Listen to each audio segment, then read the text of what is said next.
আসসালামু আলাইকুম রহমতুল্লাহি ওয়া বারাকাতুহু।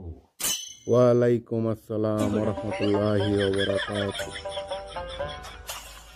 কালান নবী সাল্লাল্লাহু আলাইহি ওয়াসাল্লাম, আমাদের প্রিয় নবী হযরত মুহাম্মদ মুস্তাফা সাল্লাল্লাহু আলাইহি ওয়াসাল্লাম বলেছেন, তোমরা কখনো কাউকে মিথ্যা কথা বলিয়া ধোঁকা দিও না। কথা বলে ধোঁকা দেয়া মহাপাপ, তাই না?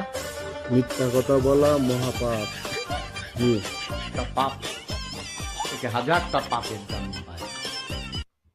একটা মিথ্যা থেকে হাজার হাজার লক্ষ লক্ষ কোটি কোটি পাপের জন্ম হয়। চলেন আমরা একটু জিকির আজকার করি। আল্লাহ আল্লাহ আল্লাহ আল্লাহ আল্লাহ আল্লাহ আল্লাহ আল্লাহ আল্লাহ আল্লাহ আল্লাহ আল্লাহ আল্লাহ